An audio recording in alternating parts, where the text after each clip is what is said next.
చేయక నీవు ఉండలేవయ్యా, ఆరాధించక నేను ఉండలేనయ్యా. మేలు చేయక నీవు ఉండలేవయ్యా, ఆరాధించక నేను ఉండలేనయ్యా. యేసయ్యా యేసయ్యా యేసయ్యా యేసయ్యా యేసయ్యా యేసయ్యా యేసయ్యా యేసయ్యా. మేలు చేయక నీవు ఉండలేవయ్యా, ఆరాధించక నేను ఉండలేనయ్యా.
హల్లెలూయా, హల్లెలూయా, హల్లెలూయా, హల్లెలూయా, హల్లెలూయా.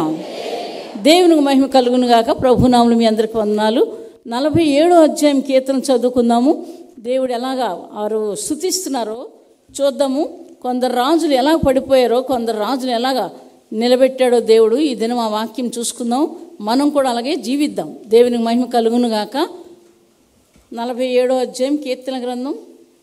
సర్వజనులారా చప్పట్లు కొట్టుడి, జయధ్వనులతో దేవుని గూర్చి ఆర్భాటం చేయడి. యెహోవా మహోన్నతుడు, భయంకరుడు. ఆయన సర్వభూమికి మహారాజై ఉన్నాడు.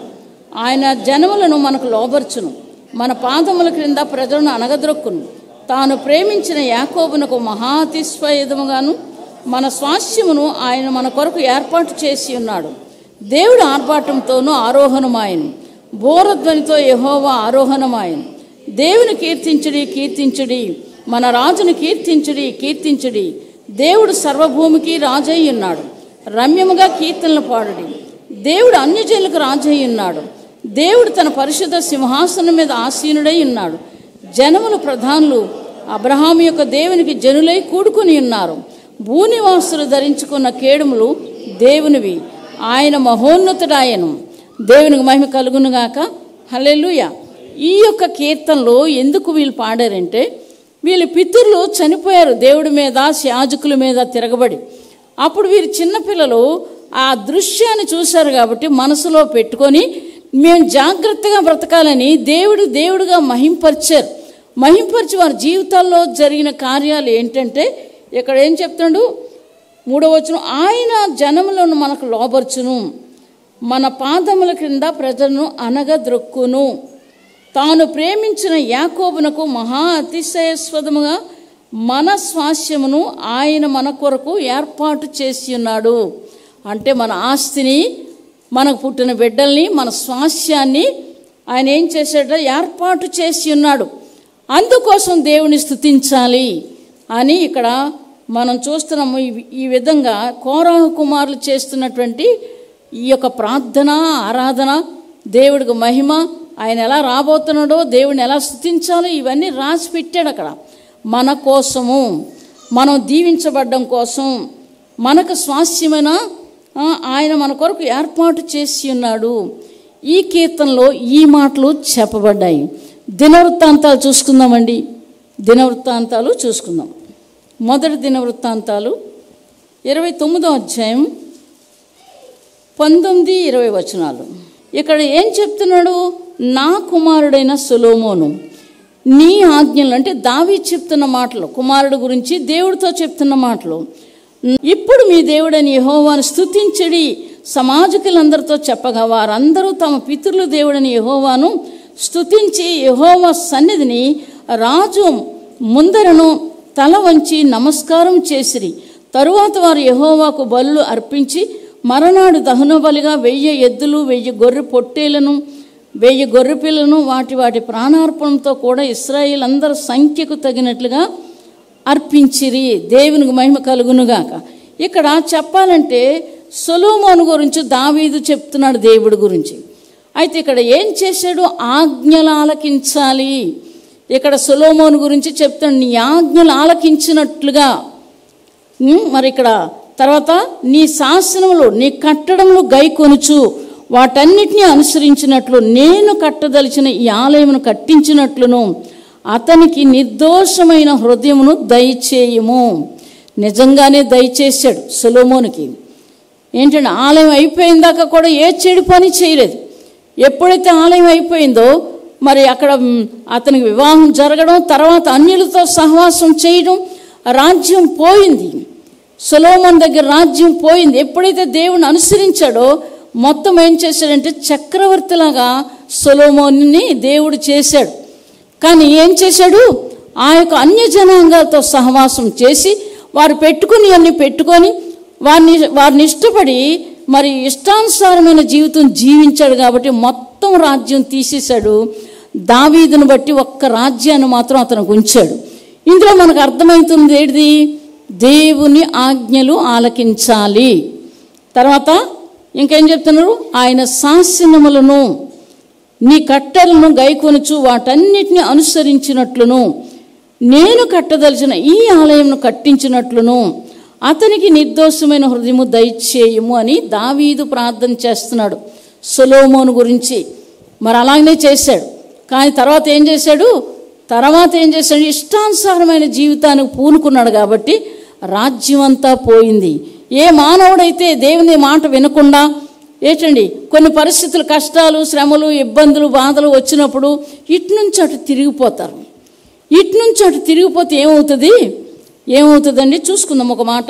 రాజుల గ్రంథం చూసుకుందాము. వాళ్ళు ఎలా తిరిగితే ఎలా చనిపోయారో. రాజుల గ్రంథం, మొదటి రాజుల గ్రంథం 16వ అధ్యాయం 15వ వచనం నేను చదువుతాను. యూదారాజు అయిన ఆషా ఏలుబడిలో 27వ సంవత్సరమున జిమ్రీ తిర్సాలో 7 దినములు ఏలెను. జనులు ఫిలిస్తీన్ల సంబంధమైన గిబ్సోతోను మీదకి వచ్చి అక్కడ దిగి ఉండగా జిమ్రీ కుట్ర చేసి రాజును చంపించెను. వార్త అక్కడ దిగి ఉన్న జనులకు వినబడెను. గనుక ఇశ్రాయేలులందరూ ఆ దినమున సైన్యాధిపతి అయిన ఒమ్రీని దండుపేటలో ఇశ్రాయేలు వారి మీద రాజుగా పట్టాభిషేకం చేసిరి. వెంటనే ఒమ్రీ గిబ్సోతోయాను విడిచి అతడును ఇశ్రాయేలు వారందరూ తిర్సాకు వచ్చి గాని ముట్టడి వేసిరి. పట్టణము పట్టబడినని జిమ్రీ తెలుసుకుని తాను రాజనగరనందు చొచ్చి తనతో కూడా రాజునగరను తగలబెట్టుకొని చనిపోయెను.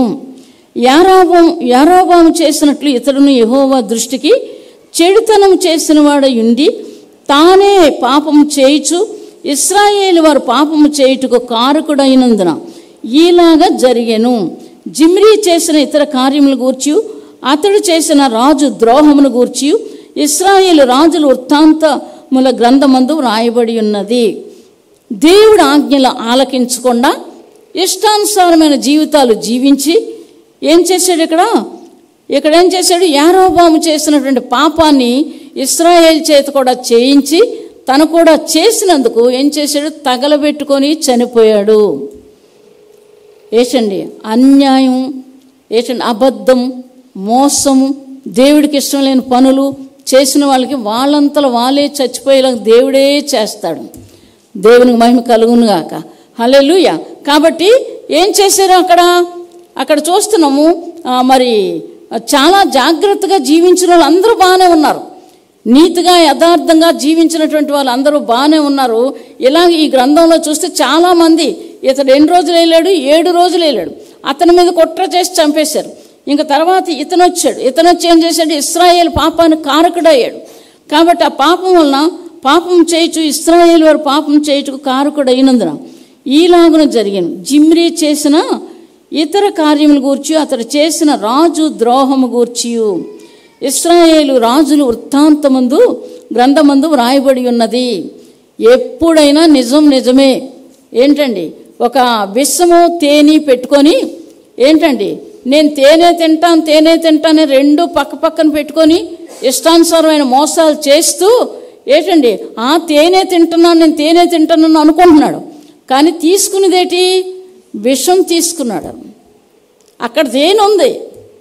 2 జీవితాలు మన ముందు దేవుడు పెట్టాడు.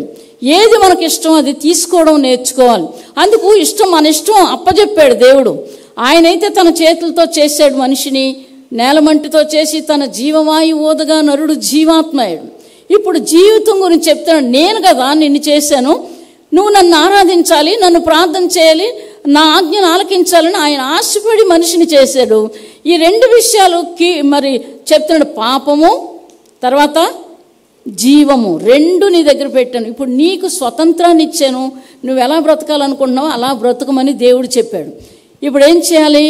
జీవాన్ని కోరుకున్న వాళ్ళు రాజ్యాలు ఏలేరు. జీవాన్ని కోరుకున్న వాళ్ళు, ఇలాగ పాపాన్ని కోరుకున్న వాళ్ళు చనిపోయారు. దేవునికి మహిమ కలుగునుగాక. కాబట్టి మన జీవితాలు చాలా జాగ్రత్తగా ఉండాలి. దేవునికి మహిమ కలుగునుగాక. మనం ఇందాక చూసుకున్నాం కదా, దినవృత్తాంతాలు 29:19 వచనం. నా కుమారుడైన సొలొమోను ఈ ఆజ్ఞలను, నీ శాసనములు, నీ కట్టడలను గైకొనుచు వాటన్నిటినీ అనుసరించినట్లు నేను కట్టదలిచిన ఈ ఆలయమును కట్టించినట్లును అతనికి నిర్దోషమైన హృదయము దయచేయము. దావీదు ప్రార్థన. నిర్దోషిగానే ఉన్నాడు. ఆలయం కట్టినంతసేపు కూడా చాలా నిర్దోషిగా బ్రతికాడు. కానీ ఎప్పుడైతే ఈ యొక్క ఐగుప్తి స్త్రీలను చూశాడో, తర్వాత అక్కడ ఉన్నటువంటి ఇంకా వేరే వేరే స్త్రీలను చూశాడో, వాళ్ళు మోహించి వాళ్ళు చేసినట్లు చేయడం మొదలుపెట్టాడో రాజ్యం మొత్తం పోయింది. జీవితాల్లో ఇలాగే పోతాయి. కొంత కష్టమైనా సరే, ఒక 40 ఏళ్ళు లేకపోతే ఒక 20 ఏళ్ళు ఒక 30 ఏళ్ళు ఏంటండి, ఆ కష్టాన్ని అనుభవిస్తూ నీతిగా యథార్థంగా ఎవరైతే జీవిస్తారో వారి జీవితాల్లో రాజరికాన్ని చూస్తారు. దేవునికి మహిమ కలుగును గాక. 2వ దినవృత్తాంతాలు చూసుకుందామండి. అక్కడ వారు దేవుని స్తుతిస్తున్నారు. 2వ దినవృత్తాంతాలు 5వ అధ్యాయం 12, 13, 14 వచనాలు. ఇక్కడ ఆషాపు, హేమాలు, ఎదుతూతులను సంబంధమైన వారును వారు కుమారులతోనూ సహోదరులతో సంబంధములకు పాఠకులైన లేవీయులందరూ సన్నపు నారవస్త్రములు ధరించుకొని తాళములు, తంబురులను, సితారాలు చేత పట్టుకొని బలిపీఠమునకు తూర్పు తట్టున నిలిచిరి. వారితో కూడా బోరలు ఊదు యాజకులు 120 మంది నిలిచిరి. బోరలు ఊదువారును పాఠకులను ఏకస్వరముతో యెహోవాకు కృతజ్ఞతాస్తుతులు చెల్లించుచు గానము చేయగా యాజకులు పరిశుద్ధ స్థలములో నుండి బయలు వెళ్ళి ఆ బోరలతోనూ తాళములతోనూ వాద్యములతోనూ కలిసి స్వరమెత్తి యెహోవా దయాళుడు, ఆయన కృప నిరంతరం ఉండునని స్తోత్రము చేసిరి. అప్పుడు ఒక మేఘము యెహోవా మందిరము నిండెను. యెహోవా తేజస్సును దేవుని మందిరమును నిండుకొనగా సేవ చేయుటకు యాజకులు ఆ మేఘములున్న చోట నిలవలేకపోయిరి. దేవునికి మహిమ కలుగునుగాక. వీళ్ళు పరిశుద్ధమైన వస్త్రాలు ధరించుకున్నారు. తర్వాత దేవుడుగా మహిమపరుస్తున్నారు. కాబట్టి ఏమైంది, దేవుని శక్తి వారి మధ్యలో ఉంది. 120 మంది వీరందరూ కలిసి ఒకే మాట మీద ఉన్నారు. ఒకే మాట మీద ఉండి దేవుణ్ణి ఆరాధించడం మొదలుపెట్టారు. అసలు మామూలుగా చెప్తున్నా, ఈ లోకం అంత డబ్బు ఇస్తే దేవుడిని కనిపిస్తాడా? ఎవరికైనా ఈ లోకం అంత డబ్బు నా దగ్గర ఉంది, దేవుడిని కనబడమని అడిగితే కనబడతాడా? ఆయన పరిశుద్ధత ఎక్కడైతే ఉంటుందో ఆ మనుషులకు కనబడుతుంది. దేవునికి మహిమ కలుగునుగాక. అందుకు అతను హృదయాన్ని స్థిరపరచమని దావీదు చెప్తున్నాడు, సొలొమోను హృదయాన్ని. తర్వాత ఏముంది వాక్యము, హృదయ శుద్ధి గలవారు దేవుని చూచెదరు. దావీదు చెప్తున్నాడు, అనుదినము నీ ముఖ దర్శనాన్ని నేను చేస్తాను. ఎలా జరుగుతుంది? దావీదు బెత్షెబా విషయంలో తప్ప దేని విషయంలో తప్పు చేయలేదని దేవుడే సాక్ష్యం ఇస్తున్నాడు. దేవునికి మహిమ కలుగునుగాక. హల్లెలూయా. కాబట్టి మన జీవితాలు ఎలాగున్నాయి? మనం బాగుపడాలి, ఆయన రాజ్యంలో ఉండాలి. ఈ లోకంలో ఆయన కొరకు మనం బ్రతకాలంటే ఆయన చెప్పిన ఆజ్ఞలన్నీ ఆలకించాలి. వీళ్ళు ఇక్కడ దేవుని స్తుతిస్తున్నారు. వాళ్ళకి ఎంత ధైర్యం, దేవుడు మాతో ఉన్నాడని దేవుని మహిమను చూశారు. ఆ స్థలంలో ఉండలేకపోయారు వారు. అటువంటి శక్తిని పొందుకున్నారు వాళ్ళు. కాబట్టి కడవర కాలంలో ఉన్నాము. భయంకరమైన ఈ లోకంలో జరుగుతున్నాయి. ఎక్కడ చూస్తున్నా మరణాలే, చావులే, పిల్లలు చచ్చిపోతున్నారు, యవనస్తులు చచ్చిపోతున్నారు. ఏంటండి, భయంకరమైనటువంటి జీవితాలతో జీవిస్తున్నారు. అమాయకులు చచ్చిపోతున్నారు. దేవుని వాక్యం చెప్తుంది, వీధిలో పసిపిల్లలు లేకుండా. ఇర్మీయా గ్రంథం 9వ అధ్యాయం 17వ వచనంలో యవ్వనస్తులు లేకుండా ఆ మాట జరుగుతుంది. ఇప్పుడు నీవు ఎలాగ ఉండాలి? నిర్దోషిగా ఉండాలి, యథార్థంగా జీవించడం నేర్చుకోవాలి. ఇంకా మా పనులు మేము చేస్తామండి వెనకాతలు ఉండి, వాళ్ళకి ఏం తెలీదు. మనం వెనకాతలు చేస్తున్నాం నవ్వుకోవచ్చు, కానీ దేవుడికి సమస్తము తెలుసు. దేవునికి మహిమ కలుగునుగాక. హల్లెలూయా. ఒక రాజుని ఏం చేస్తున్నాడో చూసుకుందామండి. ఒక దగ్గర మాటలు, ఒక రాజుని దేవుడు ఏం చేస్తున్నాడో యెషయా గ్రంథం చూసుకుందాము. తెలియకుండా చేస్తానని అనుకున్నాడు, కానీ దేవుడు ఏం చేశాడో చూసుకుందాము. 37వ అధ్యాయం 26 నుంచి చదువుతాను. నేను పూర్వం ముందే దీన్ని చేసిననియు పురాతన కాలమందే దీన్ని నిర్ణయించిననియు నీకు వినబడలేదా? ప్రాకారం గల పట్టణములను నీవు పాడు దెబ్బలుగా చేయుట నా వలనే సంభవించినది. కాబట్టి వాటి కాపురస్తులు బలహీనులై జడిసిరి, విభ్రాంతి నొంది పొలంలోని గడ్డివలెను కాడివేయిన చేలవలను అయిరి. నీవు కూర్చుండుటయు బయలు వెళ్ళుటయు లోపలికి వచ్చుటయు నా మీద వేయి రంకెలను నాకు తెలిసే ఉన్నవి. నా మీద నీవు చేయి రంకెలను, నీవు చేసిన కలహములను నా చెవిలో చొచ్చును. నా గాలమును నీ ముక్కుకు తగిలించెదను, నా కళ్ళెము నీ నోటికి పెట్టి నిన్ను మళ్లించెదను, నీ వచ్చిన మార్గమునే నిన్ను మళ్లించెదను. మరియు ఇంకెక్కడ చూస్తే 35వ వచనం చదువుతాను. నా నిమిత్తమును నా సేవకుడైన దావీదు నిమిత్తము నేను ఈ పట్టణమును కాపాడి రక్షించెదను. అంతటా యెహోవా దూత బయలుదేరి అశ్షూరు వారి దండుపేటలో 185,000 మందిని మొత్తెను. ఉదయమును జనులు లేవగా వారందరూ మృతకలేబరములుగా ఉండిరి.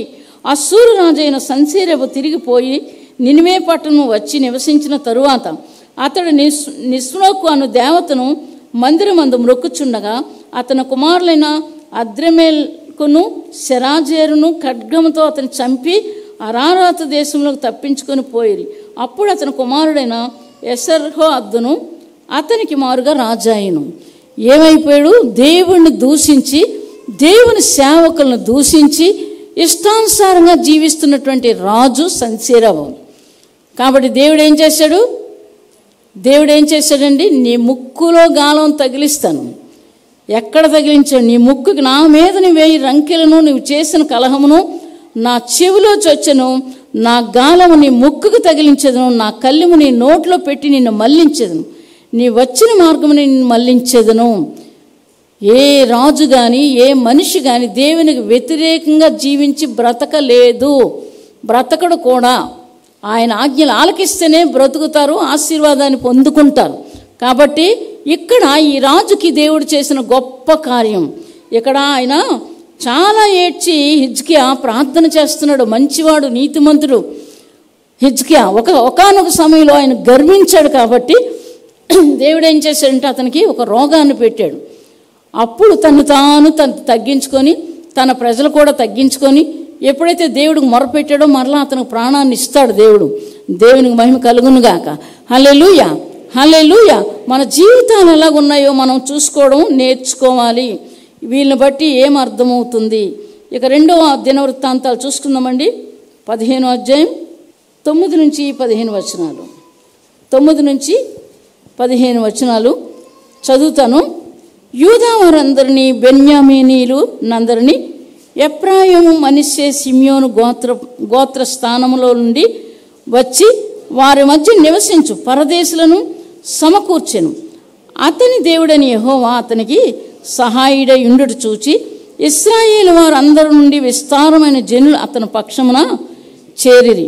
ఆశ ఏలుబడియందు 15వ సంవత్సరమున 3వ నెలల వారు యెరూషలేములో కూడి తాము తీసుకొని వచ్చిన కొల్ల సొమ్ములో నుండి ఆ దినమున 700 ఎద్దులను 7,000 గొర్రెలను యెహోవాకు బలులుగా అర్పించి పూర్ణ హృదయంతోనూ పూర్ణ ఆత్మతోనూ తమ పితరుల దేవుడని యెహోవా యొద్ద తాము విచారణ చేయదమనియు, పిన్నలే గాని పెద్దలే గాని పురుషులే గాని స్త్రీలే గాని ఇశ్రాయేలు దేవుడని యెహోవా యొద్ద విచారణ చేయని వారందరికీ మరణము విధించుదమనియు నిష్కర్షణ చేసుకొనిరి.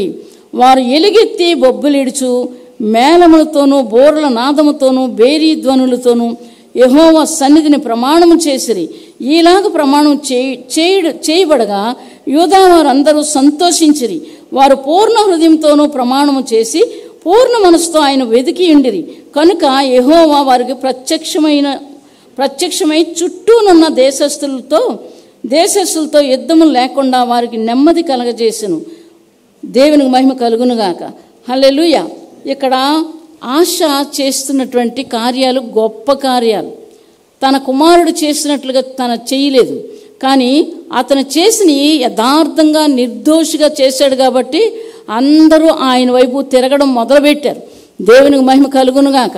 వాళ్ళు చేసిన ఆరాధన, వారు చేసినటువంటి విజ్ఞాపన, తర్వాత వాళ్ళు ఎవరైతే ఇలా చేయడం మరణానికి పాత్రులని ప్రకటించాడు అక్కడ రాజు. ప్రకటించిన తర్వాత వాళ్ళందరూ అటునుంచి తిరిగిపోయి మాకు యెహోవా దేవుడు కావాలని వాళ్ళు మొరపెట్టారు. మొరపెట్టినప్పుడు దేవుడు వారిని ఆశీర్వదించాడు.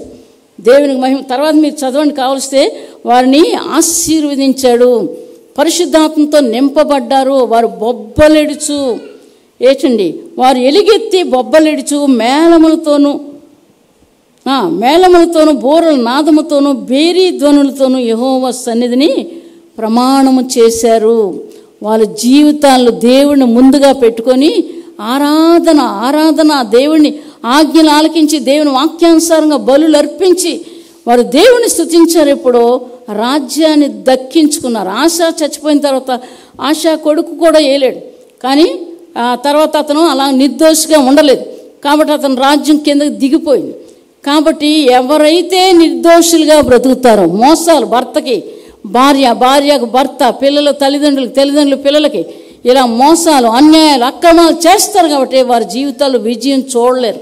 అందాక డబ్బులు ఉంటాయి, బలం ఉంటుంది, ఏంటండి అబ్బా అంత అందంగా ఉన్నారని అనుకుంటారు. ఏదో ఒక రోజు మాత్రం దేవుడు విడిచిపెట్టాడు. ఇక్కడే చూస్తారు వాళ్ళ అంతం. దేవునికి మహిమ కలుగునుగాక. హల్లెలూయా. యథార్థవంతుల జీవితాలు కూడా ఇక్కడే చూస్తారు. వారి జీవితాల్లో కూడా ఏం జరుగుతుందో. కాబట్టి దేవునికి భయపడి ఆయన ఆజ్ఞలు ఆలకించడం నేర్చుకోవాలి. దేవునికి మహిమ కలుగునుగాక. ఎజ్రా గ్రంథం చూసుకుందామండి, ముగించుకుందాము. ఎజ్రా గ్రంథం చూసుకొని ముగించుకుందాము. 3వ అధ్యాయం. ఇక్కడ సంతోష స్వరం ఏదో దుఃఖ స్వరం ఏదో వాళ్ళకి తెలియలేదట. చూసండి, ఎజ్రా 3వ అధ్యాయం 10, 11, 12, 13 వచనాలు. వాళ్ళు దేవుని మాటలు ఆలకించి దేవుని సన్నిధిలో ఆశాప వంశస్థులకు లేవీలు చేయ తాళములతో నిలబడి యెహోవాను స్తోత్రం చేస్తున్నారట. అక్కడ దేవుని స్తుతిస్తున్నారు. ఏంటండి ఇంకా వారు వంతులు తీసుకొచ్చారు. ఏంటంటే బంగారం, వెండి ఇవన్నీ దిమ్మల్లాగా చేసి దేవుని మందిరం కట్టారు. అలాంటి మంచి మనస్సు వాళ్ళకి ఇచ్చాడు. వారి జీవితాల్లో రాజుల్లాగే బ్రతికారు వాళ్ళు. దేవునికి మహిమ కలుగునుగాక. కాబట్టి చాలామంది ఇక్కడ ఏం చెప్తున్నారంటే నిర్దోషమైన హృదయము, యథార్థమైన జీవితము, నీతి కలిగిన జీవితము ఎప్పుడైతే జీవిస్తారో వారినట ఆశీర్వదిస్తాడట దేవుడు. దేవునికి మహిమ కలుగునుగాక. హల్లెలూయా. సామెతల గ్రంథం ఒకసారి చూసుకొని ముగించుకుందామండి. సామెతల గ్రంథం చూసుకుందాం. ఇక్కడ ఎజ్రా గ్రంథంలో వారు దేవుని మందిరం కట్టడానికి వచ్చినప్పుడు వారు దేవుడిని ఎలా స్తుతించారు. కొంతమంది మాకు ఈ భాగ్యం కలిగిందా, దేవుని సన్నిధిలో నిలబడి ఆయన మందిరం కట్టడానికి మాకు ఇంత ఆధిక్యతను దేవుడు ఇచ్చాడా అని వాళ్ళు ఏడవడం మొదలుపెట్టారు. కొంతమంది సంతోషించడం మొదలుపెట్టారు. ఆ విధంగా దేవుని సన్నిధిలో వారు హృదయాలు పెట్టుకుని యథార్థంగా జీవించారు. రాజుల్లాగే దేవుడు వారిని చేశాడు ఈ భూమి మీద. దేవునికి మహిమ కలుగునుగాక. జీవించడం నేర్చుకోవాలి, దేవుని ఆజ్ఞలు ఆలకించడం నేర్చుకోవాలి. రావని కాదు. ఏంటండి మనం చూస్తాం, హిజ్కియా మీదకి ఎవడొచ్చాడు? సంశయము. ఏం చేశాడని, ఏమి చేశాడని వచ్చాడు. ఏంటండి మరి చూస్తున్నాం, యెహోషువ చూస్తున్నాం, వాళ్ళు వెళ్ళిపోతాం, మేము తిన్నగా వెళ్ళిపోతామంటే లేదు మీతో యుద్ధమే చేస్తామన్నారు. దేవుడు ఏం చేశాడు? మీరు యుద్ధం చేయండి అని చెప్పాడు. ఆస్తి అంతా మొత్తం ఎవరికైంది? ఇశ్రాయేలీలకు వచ్చింది. తిన్నగా వెళ్ళిపోనిస్తే వారి ఆస్తి వరకు ఉన్న, గొడవలు లేకపోతే తగాదాలు లేకపోతే అలాగే ఉన్నాం. కానీ వాళ్ళు ఏం చేశారు? మేము యుద్ధమే చేస్తాం, మాకు భూమి మీద నుంచి మీరు నడవడానికి వీల్లేదు అని ఎప్పుడైతే ఆ రాజు చెప్పాడో ఇక యుద్ధం చేసి మొత్తం కొల్ల సొమ్ము అంతా తీసుకున్నారు ఇశ్రాయేలీలు. దేవుని బిడ్డల మీద తిరగబడినా, నీతిమంతుల మీద తిరగబడినా కాలగతులు మారిపోతాయి. దేవునికి మహిమ కలుగునుగాక. కాలగతులే మారిపోతాయి. అనుకుంటారు ఎవ్వరూ లేరండి, వీళ్ళకి ఏం చేయలేరు, వీళ్ళు చేతగాని వాళ్ళు. ఏం చేస్తారు, మేము ఒక బోల్డ్ మంది ఉన్నాం అనుకుంటున్నారా? ఇక్కడ హిజ్కియా ఏడ్చాడు దేవుని సన్నిధిలోకి వెళ్ళి. ఏడిస్తే దేవుడు ఎటువంటి కబురు పంపించాడు? నీ ముక్కులో గాలం తగిలిస్తాను. దేవుని దూతను పంపిస్తే 1,60,000 మంది రాత్రి చనిపోయి తెల్లారింటికి శవాలైపోయారు. ఎవరు యుద్ధం చేశారు? దేవుడే నీ పక్షంగా యుద్ధం చేస్తాడు. నీతిగా ఉంటే, యథార్థంగా ఉంటే, నిర్దోషిగా బ్రతికితే నువ్వు యుద్ధం చేయవలసిన పనే లేదు. అక్కడ మోషే చెప్తున్నాడు, యుద్ధం చేయటం మీకు అక్కర్లేదు, మీరు నిలబడి చూడండి అన్నాడు మోషే. ఏం చేశాడు? అటున్న దేవుని దూత ఇటు వెలుగు పంపించింది. ఆ దూత ఏం చేసింది? ఇటు చీకటి పంపించింది. ఆ నీటిలో మూలిగా అందరూ చచ్చిపోయారు, ఐగుప్తీయులందరూ. అవునా కాదా? దేవునికి మహిమ కలుగునుగా. కష్టాలు, నిందలు, అవమానాలు, బాధలు, మన్ను పెసకడం, గడ్డి తేవడం, ఇటుకలు చేయడం, రామసీతని ఆ దేశాన్ని కట్టడం, ఇలాగ వారు తిండి తిప్పలు లేకుండా ఏడుస్తూ వారు కష్టపడి పనిచేసింది దేవుడు చూశాడు. ఒకరోజు దేవుడు చూసి దేవుడు దిగొచ్చాడు, మోషేని పంపాడు. మర్యాదగా చెప్పమన్నాడు జనాల్ని, మేము ఆరాధన చేసుకోవడానికి వెళ్తున్నాము అని మర్యాదగా చెప్పడానికి మోషేని పంపిస్తే వినలేదు. తెగులు పంపించి ఆయన శక్తి ఆ యొక్క ఐగుప్తు దేశంలో చూపించాడు. అయినప్పటికీ వినలేదు. అలాగ చూస్తే 9 సార్లు చేశాడు. 9వ ఏం చేశాడు? తొలిచూలు మందందరిని చంపేశాడు. అప్పుడు భయపడ్డాడు. ఆ భయపడి ఊరుకున్నాడా? మరలా వెనకతలా మళ్ళీ వాడిని తరుముతామని బయలుదేరాడు, నీటిలో ముంచి చంపేశాడు దేవుడు. దేవునికి మహిమ కలుగును గాక. అనుకుంటారు వాళ్ళు, అబ్బో మా అంతటోళ్ళు లేరని. మా అంతటోళ్ళు లేరు, ఊరంతా మాదే, దేశం అంతా మాదే నీవనుకుంటున్నావు. దేవుడు అలాగనుకోలేదు. దుర్మార్గుల పక్షంగా ఎప్పుడూ దేవుడు కార్యం చేయడు. సామెతల గ్రంథం చూసుకుందామండి, 12వ అధ్యాయం 12వ వచనం చదువుతాను. భక్తిహీనులు చెడ్డవారికి దొరుకు దోపుడు సొమ్మును అపేక్షించుదురు. ఏంటండి? భక్తిహీనులు చెడ్డవారికి దొరుకు దోపుడు సొమ్మును అపేక్షించుదురు, నీతిమంతులు వేరు చిగుర్చును. ఇంకా కిందనే నీతిమంతుడు ఆపదను తప్పించుకొనును. దేవుడు నీతిమంతుల్ని అలా చేస్తాడు. ఇంకా చూస్తే 11వ అధ్యాయం, నీతి మరణము నుండి రక్షించును, నీతిమంతుని తల మీదకి ఆశీర్వాదం వచ్చును. ఏంటంటే నీతిమంతుని నోరు జీవపు ఊట, భక్తిహీనులు నోరు బలవత్కరం మరుగుపరుచును, పగ కలహమును రేపును, ప్రేమ దోషములన్నిటినీ కప్పును. దేవుడు చెప్తున్న మాటలు ఇవి. కాబట్టి దేవుడు ఏం చేస్తాడు? నీతిమంతుడికి ఏం చేస్తాడు? వారి తలల మీదకి దీవెన దయచేస్తాడు. ఇంకా 15వ అధ్యాయం చూసుకుందామండి, 6వ వచనం. నీతిమంతుని ఇల్లు గొప్ప ధననిధి, భక్తిహీనికి కలుగు వచ్చుబడి శ్రమకు కారణము. శ్రమకి భక్తిహీనులు శ్రమకి కారణం. ఈ యొక్క సామెతల గ్రంథంలో 62 సార్లు నీతిమంతుల కొరకు ఏమి జరుగుతుందో రాయించాడు సొలొమోను మహారాజు. 62 సార్లు, ఇతర గ్రంథాలు కాకుండా ఒట్టి సామెతల గ్రంథంలో 62 సార్లు రాయించాడు నీతిమంతులకి ఏమి కలుగుతుందో. అది నువ్వు నీతిమంతుడు అయితే నీకు ధైర్యం ఉంటుంది, నేను తప్పు చేయలేదు కదా అని నీకు ధైర్యం వస్తుంది. కాబట్టి దీన్ని బట్టి దేవుడు మనకు తోడు ఉంటాడు, మన పక్షంగా ఆయనే యుద్ధం చేస్తాడు. యుద్ధము యెహోవాది. దేవునికి మహిమ కలుగును గాక. ఇంకో మాట చెప్తున్నాడు, 17వ అధ్యాయం చూసుకుందామండి. సామెతల గ్రంథం 17వ అధ్యాయం 15వ వచనం. దుష్టులను నిర్దోషులుగా తీర్పు తీర్చువాడు, నీతిమంతులను దోషులుగా తీర్పు తీర్చువాడు, వీరిద్దరూ యెహోవాకు హేయులు. నాకు ఇష్టం కాబట్టి నువ్వు చెడ్డ పనులు చేస్తానని నీ మాట చెప్పడం, అది ఏంటట? దుష్టుల్ని నిర్దోషులని తీర్పు తీర్చువాడు. ఎంత భయంకరమైన మాటలు! వాళ్ళు చేస్తున్న అన్యాయాలు, అక్రమాలు, ఘోరాలు అన్నీ కనిపిస్తున్నా మంచోడు ఏంటండి? నీతిమంతులను ఏం చేస్తారు?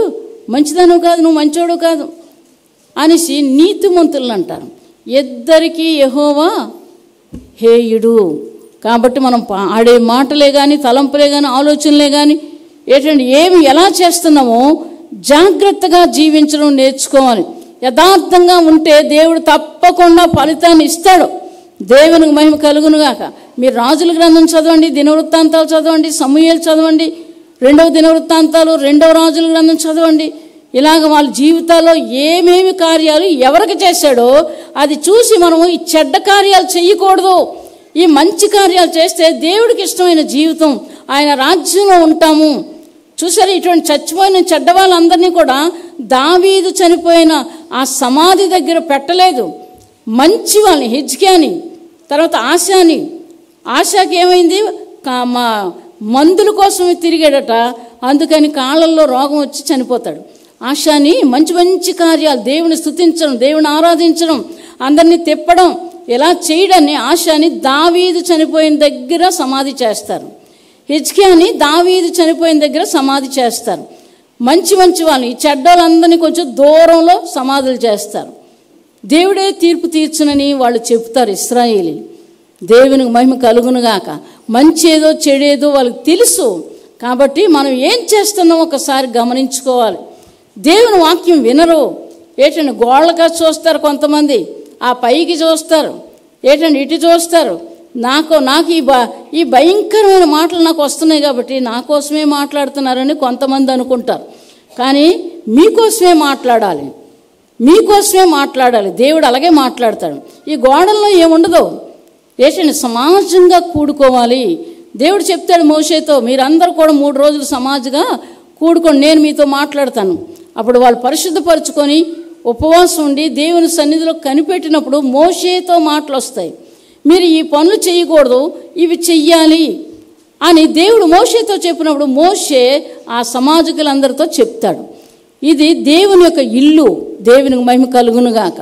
ఆయన ఏం చెప్తున్నాడో ఆ మాటలు వినడం నేర్చుకోవాలి. అప్పుడు ఆయన కార్యాలు మనం చూస్తాం. కష్టమైన నిలబడ్డమే. ఏంటండి, ఇందాక మా రాణి చెప్పింది కదా, పూలగంప కోసం ఏంటండి రాత్రి నిద్ర పట్టలేదు, దొంగతనాలు అంటగట్టి ఎన్ని దెబ్బలు కొడతారో. ఆ పిల్లకి దేవుని వాక్యం తప్ప ఏమీ తెలియదు. తండ్రి ఉగ్గుపాలతో ఆ చిన్నప్పటి నుంచి కూడా దేవుని వాక్యం ఆ పిల్లకి పడేసాడు. ఆ వాక్యాన్ని బట్టి తనకు తెలియదు దొంగతనం అంటగట్టి ఎన్ని దెబ్బలు కొడతారు. ఏ జడ్జి అయితే తను కొట్టించాడో ఆ జడ్జికి వచ్చి ఆ పిల్లని పెళ్లి చేసుకుంటాడు, ఆ కొడుకిచ్చి. దేవునికి మహిమ కలుగునుగాక. అస్తమానం నేను తీయలేదు అని చెప్తుంది. నువ్వు అలా చెప్తున్నావు, ఒప్పుకో అంటారు. లేదు నేను తీయలేదు అంటారు.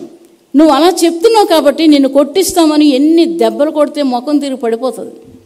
అవి బొమ్మలే కానీ గుండెల్లో నాటికిపోయి ఏంటంటే మాకు చేసిన అన్యాయాలు, మా జీవితాలు దొంగతనాలు అంటగట్టినవి, మా జీవితాలు అబద్ధంగా కేసులు పెట్టి సాక్ష్యాలు పెట్టి అబద్ధపు సాక్ష్యాలు పెట్టి చేస్తున్నవి అన్నీ గుర్తొచ్చి చాలా ఏడుపు వచ్చింది. రాత్రి నిద్ర పట్టలేదు నాకు, ఎంత అన్యాయమా అని.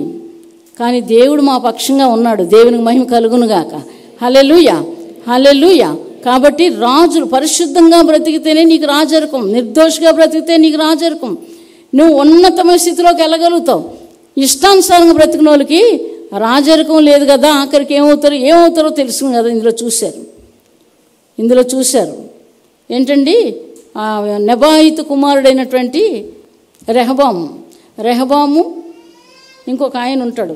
ఆ ఇద్దరిలో రెహబాము అలాంటి సొలొమోను కొడుకు. తర్వాత తనకి ఆ దగ్గర బంధువైనటువంటి అతను కూడా అలాంటి వాడే. వాళ్ళు పాపం చేశారు కాబట్టి భయంకరమైన చావులు వాళ్ళకి వచ్చాయి. కాబట్టి ఎటువంటి జీవితం జీవిస్తే మంచిదో, దేవుడు ఇష్టపడతాడో, ఆయన ఆజ్ఞలు ఆలకిస్తే ఏం చేస్తాడో అవన్నీ విన్నాం. కాబట్టి ఆ విధంగానే జీవించుదాం. దావీదు చెప్పినట్లుగా నిర్దోషమైన హృదయం, నీ ఆజ్ఞలు ఆలకించి నిర్దోషమైన హృదయం నా కుమారుడు జీవించినట్లుగా దయచేయమని ప్రార్థన చేస్తాడు. దేవునికి మహిమ కలుగునుగాక. డబ్బే పట్టుకుంటారు కొంతమంది, ఇదే దేవుడు దేవత అని.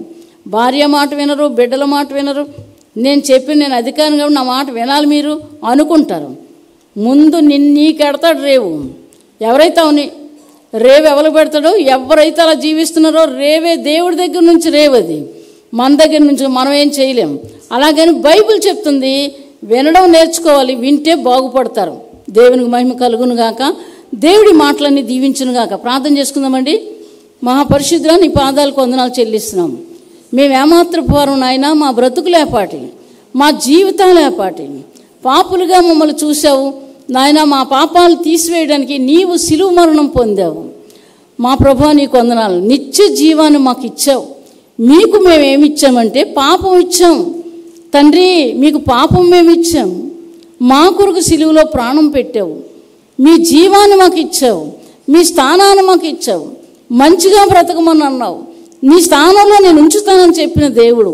ఇంత గొప్ప దేవుడికి మేమేమిచ్చినా రుణము తీర్చుకోలేము నాయన. మీకు వందనాలు నాయన. నమస్కారాలు చేయడానికి సహాయం చేయండి. తల వంచి ఎన్నిసార్లు నమస్కారం చేసినా రుణం తీరదు. అటువంటి గొప్ప దేవుని కలిగి ఉన్నాం నాయన. నీవు దొరికినందుకే మీకు వందనాలు చెల్లిస్తున్నాం.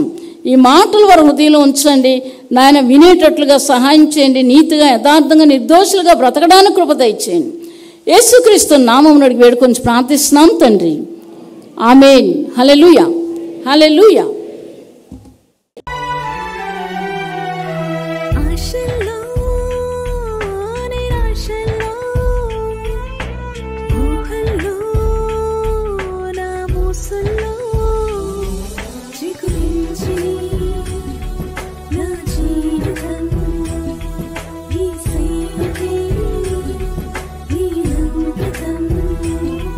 చిగురించని